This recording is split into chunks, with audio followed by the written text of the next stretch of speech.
विधियों के लेख को उसने कहा तुम परमेश्वर का मंदिर हो और परमेश्वर का आत्मा तुम में वास करता है। Now we not required temples. हमारा यीशु मसीह हृदयों में रहता है, हमारे साथ साथ चलता है। जहां कहीं तू जाएगा मैं तेरे साथ साथ चलूंगा। आमीन। हम ऐसे परमेश्वर की आराधना करते हैं। हम कपाट बंद कर दे के परमेश्वर को छोड़कर आने वाले लोग नहीं हैं। कपाट बंद हो गए, हम वो लोग नहीं हैं। हम वो लोग हैं जो यीशु को, परमेश्वर को अपने हृदय में लिए फिरते हैं। हमारा परमेश्वर ना सोता है ना ऊँघता है। मेरे प्रियो, टमाटर सोच समझ के खरीदते हो, परमेश्वर सोच समझ के पाओ।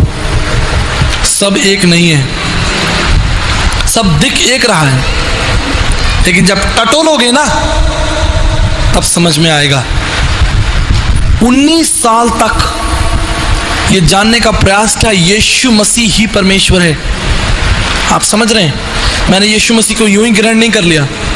जांच के, परख के, सोच समझ के, ज्ञान बुद्धि से अच्छी तरीके से जान के क्या यीशु मसीह ही परमेश्वर है। ही परमेश्वर भी नहीं, यीशु मसीह भी परमेश्वर है, ऐसा नहीं है। I am the way, I am the truth and I am the life. मार्ग, सत्य और जीवन मैं ही हूं, दूसरा कोई मार्ग नहीं है। तुम्हें विधिवंती मृत्यु में नान्य पंथा विद्यते यनान। श्वेताश्वर उपनिषद 3:8 में लिखा है, उस परमेश्वर को जानो, वो तुम्हारे जीवन को बदल देगा। यीशु मसीह का संदेश भारत में कब आया? और वो आपको क्या देता है? जितनों ने उसे ग्रहण किया। कितनों ने? जितनों ने उसे ग्रहण किया। ईसाइयों ने नहीं,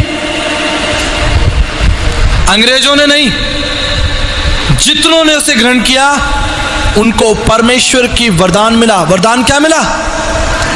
संतान होने का अधिकार। अगर तुम परमेश्वर को जानोगे तो परमेश्वर के वरदान को जानोगे।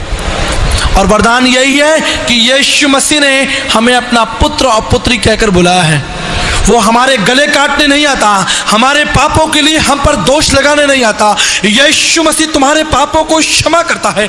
यीशु मसीह तुमको अनंत जीवन देता है। यीशु मसीह तुम्हें अंधकार से निकालकर ज्योति में लेकर आता है। यीशु मसीह तुम्हें असत्य से निकालकर सत्य में लेकर आता है और मृत्यु से निकालकर अनंत जीवन में प्रवेश कराता है। अस्तुमा सद्गमय थमसुमा ज्योतिर्मय मृत्युमा अमृतमय। यीशु ने कहा, मार्ग, सत्य और जीवन मैं ही हूं। तद्रक्तम परमात्म पुण्यदान बलियाग्रम सर्व पाप परिहरो रक्त प्रक्षालनम आवश्यम। समस्त मानव जाति के पापों के लिए रक्त बहाया जाएगा। यीशु ने कहा, मैं अपना लहू तुम्हारे लिए बहा जाता हूं। यज्ञ शिष्टानी, तुम्हारे लिए यज्ञ होगा। गीता के अध्याय में लिखा है 7वें अध्याय में कि तुम्हारे लिए यज्ञ किया जाएगा। उस यज्ञ को किसने किया? किसने अपनी देह को तुम्हारे लिए तोड़वाया? किसने तुम्हारे लिए कोड़े खाए? किसने तुम्हारे लिए अपना लहू बहाया? कौन तुम्हारे लिए मारा और गाड़ा गया? मानव जाति के इतिहास में लोगों ने ज्ञान दिया, लेकिन यीशु मसीह ने जान दी है। लोगों ने आपको सिर्फ ज्ञान दिया है। धर्म के उपदेशकों ने, धर्म के शिक्षकों ने आपकी सहायता की है कि आप उस परमेश्वर को जान सकें।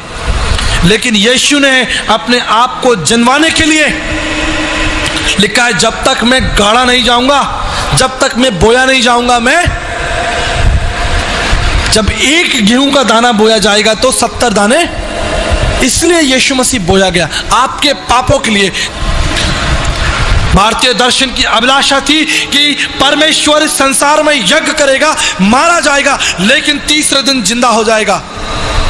मृत्यु में तीव्रंदंत्या, जो मृत्यु पर जयवंत होगा। कौन जयवंत हुआ? मानव जाति के इतिहास में कौन मरकर जीवित हुआ? सिर्फ यीशु मसीह। संपूर्ण मानव इतिहास में कोई ऐसा व्यक्ति नहीं है जो मरकर जीवित हुआ। सिर्फ यीशु मसीह। यीशु मसीह धर्म नहीं है, यीशु मसीह व्यक्ति है।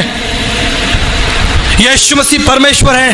प्रेम धर्म का मूल है और पाप मूल संताप। जहां दया वहां धर्म है और जहां क्षमा वहां आप। लोग धर्म की बात करते हैं, धर्म परिवर्तन की बात करते हैं। अरे धर्म है क्या? क्रूस पर धर्म निभाया गया, क्रूस पर क्षमा क्रूस पर से किया गया, क्रूस पर क्षमा दी गई।